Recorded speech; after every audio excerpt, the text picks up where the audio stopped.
What is going on, everybody in the YouTube stratosphere?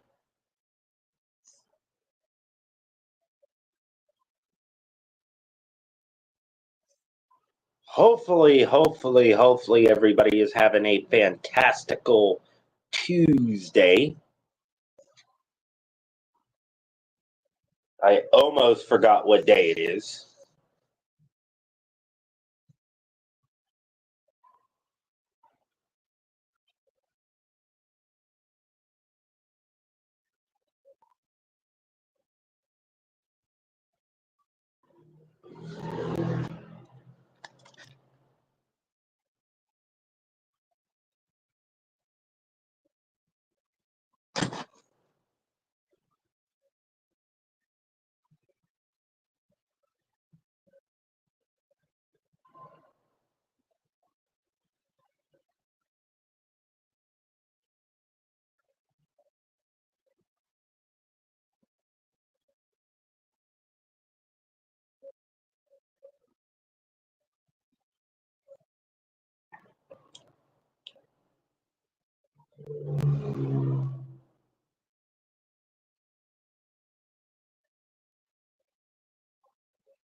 Alrighty. Looks like we got some people joining the live stream. Make sure you guys all like, comment, and subscribe if you have not already. Click the notification bell to stay up to date for more Pitt and college football content.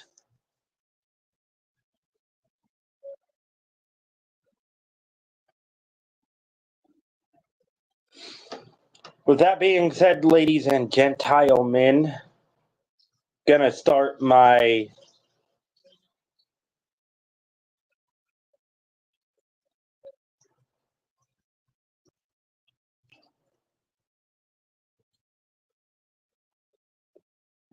review of the Pitt in West Virginia, the backyard brawl review.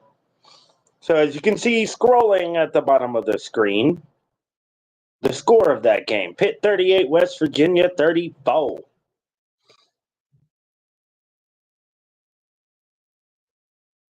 This game is why I love rivalry games. And when I mean rivalry games, not teams we've played a lot, I mean teams we actually hate. Because there are teams out there that we've played a lot, and there are teams out there that we just flat out hate. To me, those are totally two different scenarios. Point being, Virginia Tech. A lot of people consider the Panthers and the Hokies rivals. I hate to break it to you, but we're not rivals. We're not. I don't care what anybody says. Yes, we've played them a lot, but that does not make them a rivalry. And it's the same thing with Syracuse. We do not rival with Syracuse. To be honest, I only know maybe one or two Syracuse fans, and that's about it. Syracuse, they do not have a big social media presence, and I honestly thought the Pittsburgh Panthers were in the same boat until I joined Twitter. When I joined Twitter, that's when I realized how big the Pitt Panther fan base really is, and they don't get enough credit for their online social media presence and also game time presence. Now, a lot of people were like, well, you can't fill up your stadium. I don't expect to sell out a 70,000 plus seat stadium. I don't. I also don't expect to sell out a stadium where we have to deal with the Pirates, the Penguins, the Steelers, the Riverhounds, also the professional soccer women's team that's here, the rugby teams that are here, the Women's Pro Football League that is here. And yes, there is a Women's Pro Football League. Traveling Fools, welcome, welcome, welcome, brother. We got, oops, there we go. We got Traveling Fools up in the live stream. Good morning, Traveling Fools. And let's also not forget Pittsburgh, and let's also remind the people who don't know, we're not the only Division I football team in the city of Pittsburgh. There's actually 2 other college football teams within less than a quarter mile from Pitt's campus. Less than a quarter mile, people. We got Duquesne, the Duquesne Dukes, who just beat the opponent we have coming up this week, Youngstown State. The Duquesne Dukes beat Youngstown State 28-25. And what's funny about that is Youngstown State was up 28-14 with less than a few minutes to go in the game. And Duquesne, just like Pittsburgh, was able to come back and win the game on a touchdown. So you got the Duquesne Dukes. And then you also have Carnegie Mellon. Now, their football team isn't known for really being good. However, they do have a very loyal fan base. Most of, if not all, their fan base is made up of Pitt fans. And the reason why I say that is because a lot of Panther fans have kids that go to Carnegie Mellon.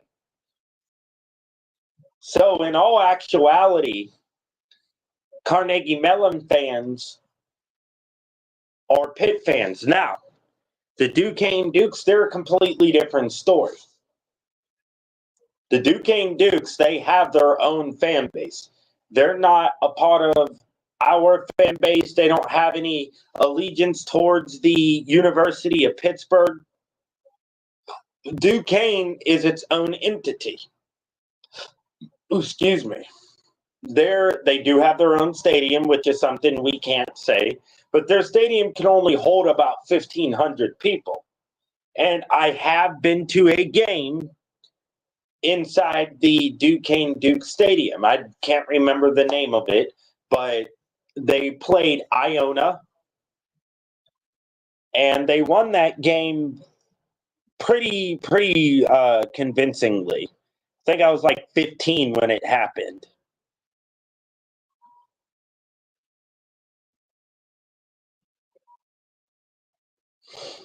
With that being said, the Panthers have always struggled to fill their stadium from day one.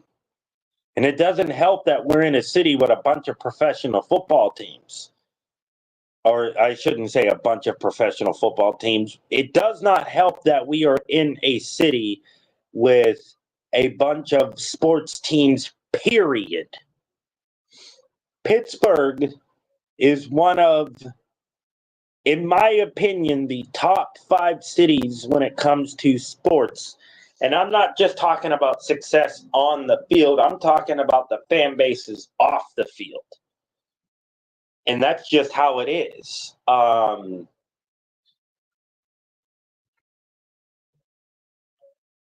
I do believe that if we get our own stadium, our attendance records will go up. I don't know what that will do as far as sellouts go.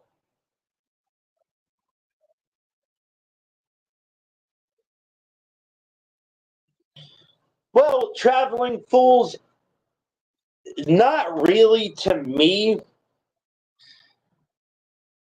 because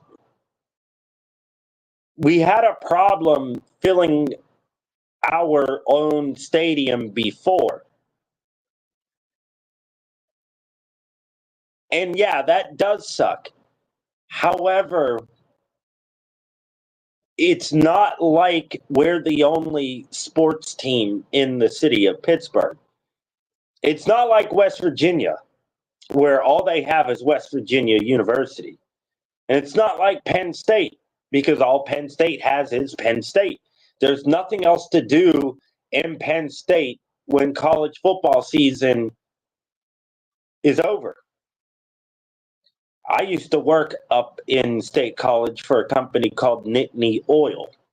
They own gas stations and they own an actual oil company. I work for both sides. So, with that being said, there's really nothing to do up there when college football season is over. Actually, Traveling Fools, I didn't know you were a Miami fan. Cheers, Steel City. How's the Philippines going?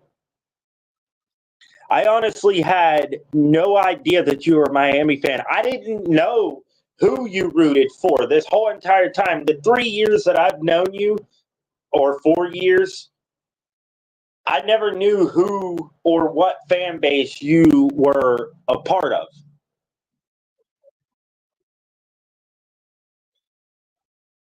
So, to be honest, what is not working for you guys is the fact that your stadium is 45 minutes outside of campus, where our stadium is only a mile away from campus.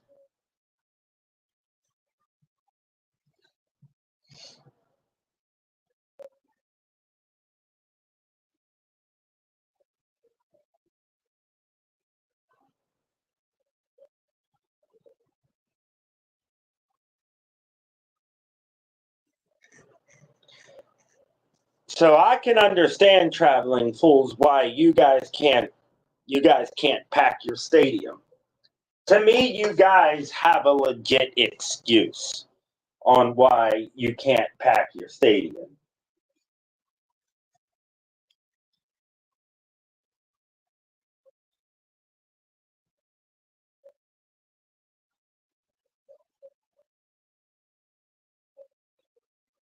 Um, I've never been down to Miami, actually. I've been to Florida one time with your um, for a Green Bay Packers game when they played Tampa Bay years ago. Um,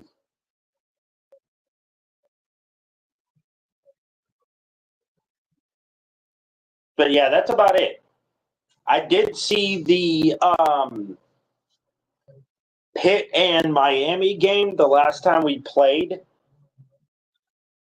And honestly, I didn't expect that to happen. As bad as Miami was, I did not expect Pitt to drag them up and down the field the way they did. It was like a 42-16 beatdown, and those 16 points were garbage time points. But still, I expected that game to be a lot closer. And I mean, hey, I'm happy with that result. Even though it was 2 years ago, that put us in the Sun Bowl, which we ended up beating UCLA for. Now, UCLA had all their starters playing in that game, which is why that bowl game is significant. We were missing 12 starters. They weren't missing any. They played all their starters like dumbasses. And they still lost. But with that being said, let's get into the video today. The backyard brawl was a couple of days ago, so we all have had time to reflect and adjust our expectations. And I'm going to be quite honest. I 100% believe that the Panthers are probably going to do better than what I predicted. I predicted a 9-3 record, 8-4, 9-3. 9 wins being the ceiling. But I truly believe that the Pittsburgh Panthers are going to end up eclipsing expectations, exceeding expectations. I believe that Pitt can win 10 games this year. Because let's just face it, the ACC this year is soft. Everybody that we thought were going to be juggernauts are a joke. Florida State. Let's talk about Florida State, shall we? 0-3. That's all that needs to be said. Anyway, Pitt and West Virginia backyard brawl. Pitt wins 38-34. And what's significant about this win is several things. One,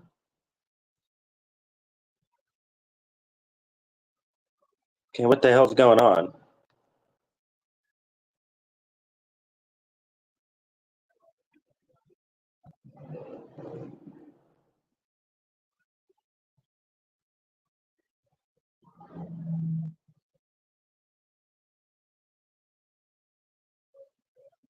Okay. That is totally weird what just happened. But anywho,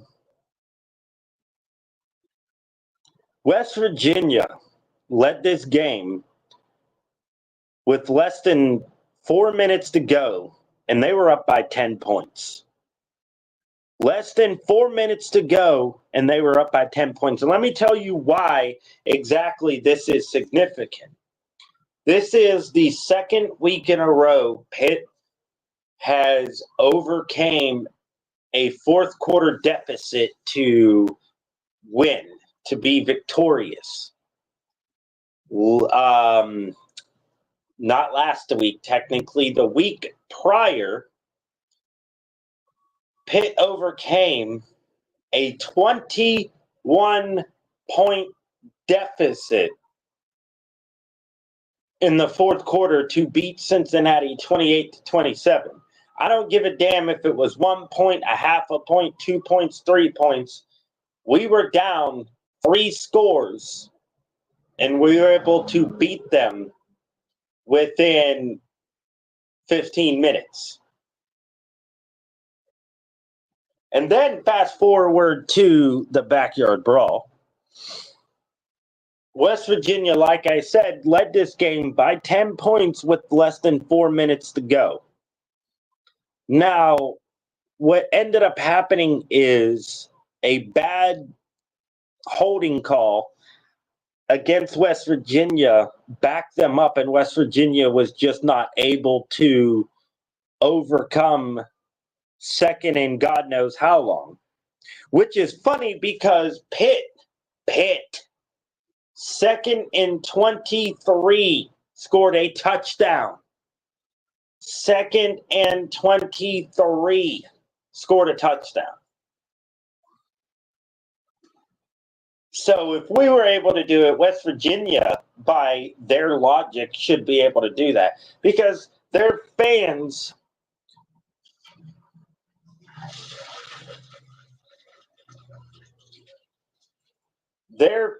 swore up and down that Jaheim White, C.J. Donaldson, they swore up and down that they were going to be able to run all over the Pittsburgh Panthers. C.J. Donaldson was 19 for 79, 1 rushing touchdown, 1 passing touchdown. Not bad stats, but not good either. Not good by the standards of West Virginia fans, considering what they say he would do. And then, what's even more funny, Jaheim White, 13 of 46 for 1 touchdown. 13 carries for 46 yards and 1 fucking touchdown. And what irritates me is West Virginia fans, when you say your team is going to do something, you better hope and pray to God that they actually do it. In this case, they didn't. And then you guys made up every fucking excuse in the book that you possibly could to try to validate why your team is better than us. West Virginia, you guys are not better than the Pittsburgh Panthers. You're not. And we proved it. Oh, well, you only won by 4 points, so did we win? Yeah. Did I say that last year when you guys beat us 17-6? No, I didn't. I gave you guys that win because you won. This year, you guys need to show us the same respect that we showed you guys last year. But West Virginia, you guys are hypocrites. 100% hypocrites. What you guys like to do is use the same metrics, or should I say, what you guys like to do is use metrics to boast about how good your team is, and then turn around using those same metrics to say how bad we are. Well, Eli Holstein, 21 of 30. 3 touchdowns and no interceptions. 11 carries for 59 yards. Eli Holstein is better than Garrett Green. The only thing Garrett Green has on Eli Holstein is experience. That's it. That's all Garrett Green has over Eli Holstein. Experience. Garrett Green doesn't have the talent that Holstein has. Garrett Green doesn't see the field the way Eli Holstein does. And as fast as Garrett Green is, he is nowhere near as agile as Eli Holstein. Eli Holstein, by all means, should have been sacked 9 times in that game. Probably even more than that. Now, he was sacked 5 times in that game, but our offensive line isn't that good. That was the weakness that we had, was our offensive line. The Pittsburgh Panthers have an offensive line that looks like they're still in high school. And it's not the whole entire offensive line either. It's mainly the right side of the offensive line. Branson Taylor, as much as I respect you, you have cost us and have almost cost us quite a few games.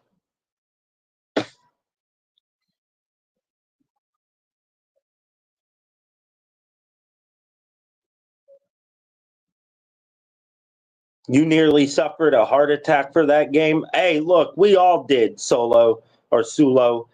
That's why we're now calling ourselves the Cardiac Cats.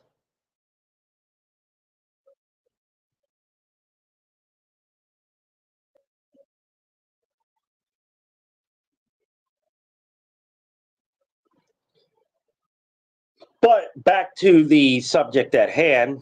And this is, okay, before I get back to this, YouTube, please fix your shit. Because every time I get one follower, you make it seem like I have, or every time I get one viewer in a live stream, you make it seem like there's 3 or 4. And whenever that one person leaves, it goes back down to 0. Fix your shit, YouTube. Unless there's actually 3 people in here.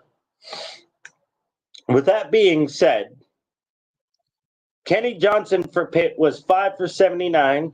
Desmond Reed, this is how Desmond Reed was able to This is how Desmond Reed was able to win, or was able to help Pitt win. 4 catches for 50 yards and 2 touchdowns. If he isn't going to beat you on the ground, he's going to beat you through the air. You nearly shattered your phone watching the game? Don't do that. West Virginia still is without a wide receiver who has a 100-yard game on the season. 3 games into the season, we have three different players with 100 yards or more.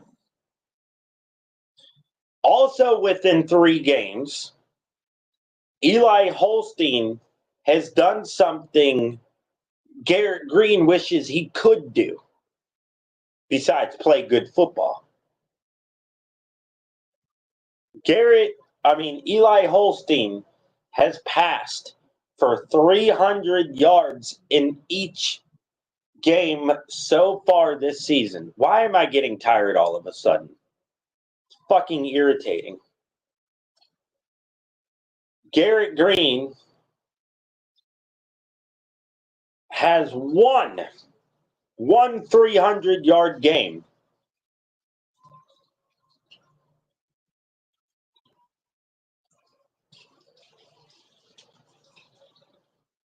Yes, I'm just going to call you STC. STC, yeah, you definitely got to center your happiness over shit you can control and not worry about shit that you can't control. So, Eli Holstein, like I said, was 21 of 30, 3 touchdowns, no interceptions. Garrett Green was 16 of 30, 210 yards, 2 touchdowns, 2 interceptions, sacked twice. Like I said, the sacks against Pitt weren't all on Eli Holstein. There were 2 of them that I'm like, dude, get rid of it, get rid of it, get rid of it, get rid of it, get rid of it. He doesn't get rid of it. He hangs on to the ball too much, trying to do too much. And that's what Eli Holstein has said, look, I got to stop trying to do too much. You know, it's going to put us in a position where we will lose the game if I sit there and try to do so much. We've never had a quarterback take that much responsibility. Even Kenny Pickett has thrown his own players under the bus at certain points. Now, granted, don't get me wrong. If you're being thrown under the bus, then you did something wrong, and you should be criticized for it. This is a game where us fans pay money to go to, and now us fans are paying your salary. So if you don't perform the way we want you to, you're going to hear about it, whether it's from us or a player.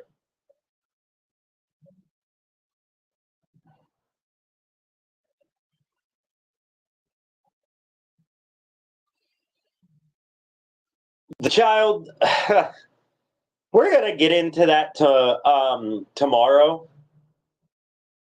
I'm going to do an ACC show tomorrow, probably around the same time. I don't know. All of a sudden, I just got tired. So I'm not going to be on here as long as I want to, and I'm not going to be on here much longer. I did fall asleep significantly early. I think I was passed out before 7 p.m. So basically, right after the backyard brawl ended, I was in bed.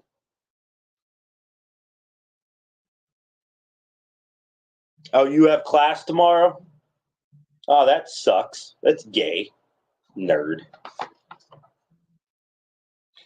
Anyway, with that being said, guys, I'm actually going to go ahead and end the live stream on this note. I really wanted to do this live stream longer, but I am getting so tired to the point where it's hard to keep my eyes open. Like I said, I fell asleep around 7 and I woke up around 2 o'clock in the morning. I've been up ever since. And I'm exhausted for whatever reason. I do have to work tonight, so this probably is a good time for me to start going to sleep. I work 10 a.m. or 10 p.m. to 6 a.m. Fucking love that shift. I don't have to deal with fucking dumbasses. Like, comment, and subscribe if you have not already. Click the notification bell to stay up to date for more Panther and college football content. If somebody can find my Cash App link in one of my old videos, please go donate to the Cash App.